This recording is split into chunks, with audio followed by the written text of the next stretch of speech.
Kemudian ada orang yang memastikan kita jadi, oh ini narapidana, Pak narapidana. 2 orang setidaknya sudah jelas narapidana. Pada tanggal 18 Agustus 2025 besok, insya Allah akan ada petuah, akan ada nasihat dari orang bijak berasal dari asli Ngayogyakarta Hadiningrat.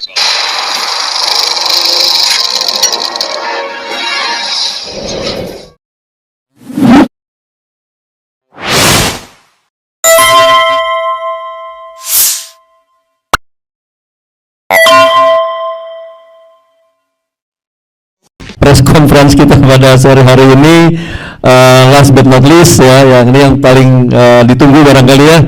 Semua juga ditunggu, tapi ini ada gongnya nih. Biasanya pakai buka baju ada kaos di dalamnya gitu kan. Kali ini enggak. Ya, Dr. KRMT Roy Suryo, silakan. Ya, terima kasih Pak Agus. Izin Pak Komite Nugrosino dan juga Dr. Tifa. Assalamualaikum warahmatullahi wabarakatuh. Ya, pertama-tama saya izin memamitkan ya sahabat kita bersama Dr. Rismon Hasyolan Sianipar karena masih harus berada di rumah duka Grand Haven. Saya tadi juga dari sana karena ibunda ya salah satu sahabat kita bersama-sama yaitu ibunda dari Michael Sinaga ya yaitu Ibu Rukiah Rosalina Sihaan wafat pada usia 77 tahun pagi hari tadi jam 4:30 di Rumah Sakit Fatmawati. Saya sempat menunggu juga beliau ketika dirawat di Rumah Sakit Jantung Harapan Kita. Agak lumayan waktu itu di ring, tapi kemudian serangan komplikasi menyerang ke paru-paru. Dan memang Allah Subhanahu wa taala rupanya menggariskan takdir yang sudah diputuskan pada pagi hari tadi. Beliau almarhumah wafat pagi hari tadi. Bu Rosalina itu lahir 20 Januari 48 dan rencana pemakaman pada hari Selasa lusa di Tanah Kusir, di pemakaman umum Tanah Kusir. Jadi izin kepada sahabat kita Dr. Rismon, dan mari mungkin setelah acara ini silahkan dengan cara masing-masing kita doakan semoga almarhumah Ibu Rosalina diterima oleh Allah Subhanahu wa taala di tempat terbaik di sisinya. Amin. Ya, kemudian saya ingin sedikit mengingatkan, hari ini bukan hari yang biasa saja. Saya tidak tahu kenapa Dr. Tifa atau Pak Agus memilih hari ini, karena hari ini itu setidaknya ada 3 peristiwa penting ya. Yang pertama, pada tahun 49, 3 Agustus 49, itu ada ketika perang kemerdekaan Indonesia, itu terjadi gencatan senjata ketika perjanjian Rumroyen. Jadi artinya, kalaukah ini sikap Presiden Prabowo kemarin dianggap sebuah gencatan senjata gitu ya, tetapi gencatan senjata itu selalu ada maknanya. Maka tadi kalau kita dengarkan statement dari Pak Kris Komari tadi, ada yang beliau setuju terutama abolisi, tapi ada yang beliau tidak setuju soal amnesti. Beliau lebih setuju soal gerasi, karena yang satu belum terbukti, atau katakanlah Pak Tom Lembong itu tidak terbukti merugikan negara. Tapi kalau Mas Hasto itu, kalau menurut pengadilan, kalau menurut hukum itu ya ada terbuktinya, makanya sebaiknya gerasi. Tapi oke lah, itu baik. Jadi itu kalau kita refleksikan dulu itu gencatan senjata. Hari ini juga itu kemudian tahun 63, 3 Agustus 63, itu ada perjanjian ketika kita melakukan konfrontasi dengan Malaysia. Jadi kenapa saya ingatkan ini? Jadi hari ini sangat bersejarah, dan yang paling bersejarah apa? Hari ini 25 tahun yang lalu, ini sekaligus menepis pengacara yang menurut saya kurang baca ya. Pengacara yang tidak mengerti literatur, katanya presiden itu tidak ada yang menjadi tersangka. Salah besar. Teman-teman semua, 3 Agustus tahun 2000, itu adalah status dari mantan presiden Indonesia yang kedua, Pak Harto, naik menjadi tersangka. Itu 25 tahun yang lalu. Resmi menjadi tersangka kasus penyalahgunaan dana yayasan sosial dan penyimpanan berkas perkara Kejaksaan Tinggi Jakarta. Jadi artinya bukan tidak mungkin presiden yang ketujuh pun insya Allah kalau kasusnya ditangani dengan benar itu akan menjadi tersangka. Ya, dan terpidana pasti gitu loh. Tapi kalau ditangani dengan benar itu masalahnya. Nah sekarang kita lihat apakah penanganannya nanti akan benar. Ya gitu. Maka kita juga dorong ya apa yang dilakukan tidak hanya secara nasional tapi secara internasional. Pak Agus mohon izin, saya juga berkomunikasi erat dengan Pak Kris Komari.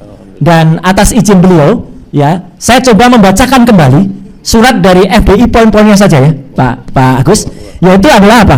Jadi surat FDI itu tidak hanya membuat statement, tapi membuat surat terbuka dan secara resmi itu menghimbau yang pertama adalah kepada pemerintah itu agar satu, menghentikan bentuk semua abuse of power, intimidasi dan kriminalisasi terhadap anggota masyarakat, khususnya Pak Kris update sekali ini ya, 15 aktivis yang menuntut keterbukaan informasi publik kepada badan publik yaitu UGM dan seorang pejabat publik Joko Widodo yang dijamin oleh hukum Undang-Undang KIP dan Konstitusi Undang-Undang Dasar 1945. Jadi batasannya jelas, ada Undang-Undang Dasar, ada undang-undang dan kemudian aturan-aturan yang berlaku. Kedua, FDI juga melakukan dengan tegas menegur, mengkoreksi dan memerintahkan kepada penegak hukum dalam hal ini Polri, Barreskrim dan Polda Metro Jaya untuk berbuat netral, berlaku adil dan jujur dalam menegakkan hukum. Thus all citizens are equal under the rule of law. Artinya semua itu harus sama di mata hukum, ya, equal di mata hukum. Khususnya menyangkut dugaan ijazah palsu mantan Presiden Republik Indonesia Joko Widodo atau Jokowi. Ketiga, memerintahkan kepada Polda Metro Jaya dan Barreskrim untuk memenuhi tuntutan rakyat dengan menunjukkan, nih bagus sekali nih anjuran dari FDI ini, dan mempublikasikan ijazah asli milik mantan Presiden Indonesia Joko Widodo kepada publik. Dan teman-teman sekalian, kita harus tahu surat terbuka yang ditulis pada tanggal 30 Juni 2025 oleh FDI ini bukan papasan kosong. Kenapa? Ada deadline-nya. Apa deadline-nya? Karena dalam poin berikutnya simpulannya, satu, menghentikan semua bentuk internasional campaign yang selama ini sudah kami lakukan. Kalau ini disetujui oleh Pak Presiden, maka FDI akan satu, menghentikan semua bentuk internasional campaign yang selama ini sudah kami lakukan kepada lembaga internasional, NGO internasional, pemerintah USA dan US Congress. Kalau tidak, berarti akan terus kampanye internasional ini. Yang kedua, para anggota Forum Diaspora Indonesia di seluruh dunia tidak ingin pelanggaran HAM, abuse of power dan tindakan kriminalisasi terhadap para aktivis di tanah air ini menjadi obstacle and term diplomasi internasional Presiden Prabowo Subianto yang akan menghadiri, ini penting banget ya, sesi ke-20 dari United Nations General Assembly di bulan September 2025 di New York, USA. Jadi ini sebenarnya saling cinta. FDI ini atas kecintaan terhadap Republik Indonesia, jangan disalahkan ya. Ini justru karena cinta mengingatkan Pak Prabowo, Presiden kita, agar tidak ada hambatan nanti kepada Pak Prabowo ketika menghadiri Kongres ke-80 yang ada di New York. Karena apa? Kalau tidak, maka kami berharap 3 tuntutan DAS sudah akan dijalankan sebelum UN General Assembly dilaksanakan pada tanggal 9 September 2025. Jadi ini tegas sekali.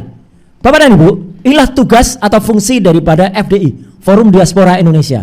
Dan ini bukan pepesan kosong, bukan nomor-nomor.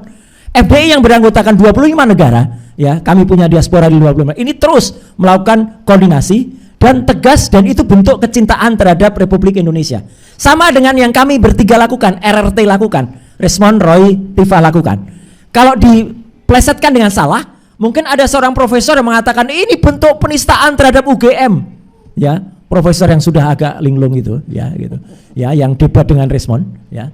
Nah, justru kebalik, justru karena kami cinta terhadap Indonesia, ya, kami melakukan, justru kami cinta terhadap Gajah Mada, kami melakukan ini, dan kami itu buktinya jelas.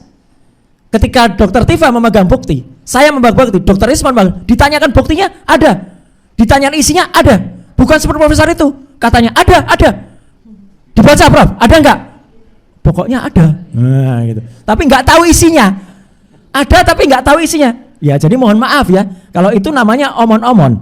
Nah, rekan-rekan sekalian, poin berikutnya adalah untuk mewujudkan ini, ya, kami bertiga, Pak Ugro, Pak Agus, sudah fix dan ini on progress. Kami membuat benar-benar jurnal atau buku ilmiah yang insya Allah nanti akan mencapai antara 400 sampai dengan 500 halaman. Ini nggak main-main, ya. Dan itu menguraikan dengan jelas kapan sebenarnya ijazah palsu ini awalnya dulu dimunculkan atau dipermasalahkan oleh publik. Misalnya sejak tahun 2013.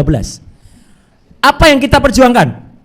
Ya, Declaration of Human Rights, ya, kemudian Undang-Undang Dasar, kemudian Undang-Undang Keterbukaan Informasi Publik nomor 14 tahun 2008, Undang-Undang Informasi dan Transaksi Elektronik nomor 11 2008, direvisi nomor 19 tahun 2016, direvisi lagi Undang-Undang nomor 1 tahun 2024. Itu detail sekali bersama dengan undang-undang lain. Sementara analisis-analisis soal ELA, kemudian image comparison, face recognition comparison, itu pun kami uji. Ya, saya dan Dr. Rismond menjelaskan dengan sangat detail, termasuk bagaimana lintasan dan lain sebagainya. Sementara Dr. Tifa dengan ilmunya behavioral neuroscience itu kemudian akan menjelaskan dengan detail analisis ilmiahnya. RRT ini kemudian membuat secara komprehensif dan ilmiah buku itu, white paper itu. Dan itu akan kita terbitkan secara digital dan analog. Dan sudah secara ilmiah juga kita akan mendaftarkan itu secara ilmiah. Jadi kita akan mendapatkan bukti ilmiahnya, ya. Jadi artinya kami tidak omon-omon, kami tidak main-main. Itu akan kami lakukan, Pak Agus, Pak Jenderal Ugro dan juga ya Dr. Tifa selalu. Kami tidak main-main, kami tiap hari ini rapat untuk membuat buku itu. Siapa menulis apa detailnya bagaimana, kemudian jadi itu yang kita harapkan. Kita akan mendidik, mencerdaskan Indonesia. Buku jawablah dengan buku, bukan buku dijawab dengan hukum yang tidak jelas. Itu clear banget kita. Jadi kalau ada orang pengen membalas itu, tulis buku juga. Misalnya keaslian ijazah Jokowi itu dari sisi ini, tulis KKN-nya 83, kenapa bisa jadi 85? Tulis juga. Ya, analisisnya, jangan asal ngomong. Kenapa Petromak bisa jatuh? Kenapa gitar listrik bisa dipakai di desa yang belum ada listriknya? Nah, itu harus ditulis juga harusnya ya. Jangan asal. Ya, kenapa bisa cap itu di belakang foto? Kenapa ada pula orang yang mau membela cap saya di belakang foto juga? Ya. Secara tegas live dia dulu. Ternyata orang itu hanya pengen tampil di televisi. Kemudian ada orang yang memastikan kita jadi, oh ini narapidana, apa narapidana? 2 orang setidaknya sudah jelas narapidana.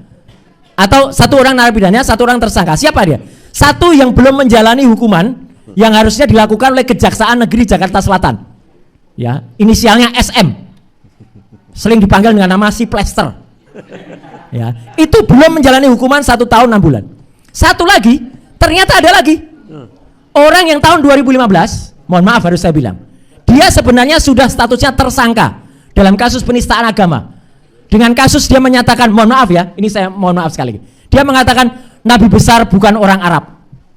Siapa dia?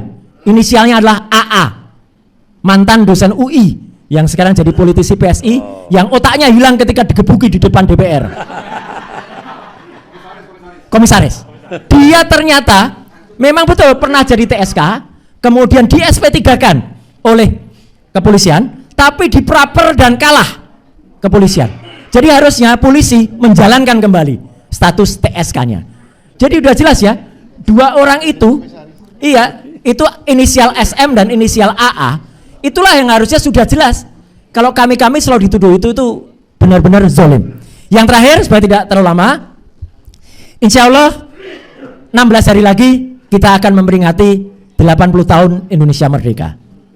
Dan secara khusus doakan saja, insya Allah saya akan memperingati 80 tahun Indonesia Merdeka dari sebuah kota yang bernama Nagari Ngayogyakarta Hadiningrat. Pada tanggal 18 Agustus 2025 besok, insya Allah akan ada petuah, akan ada nasihat dari orang bijak berasal dari asli Ngayogyakarta Hadiningrat.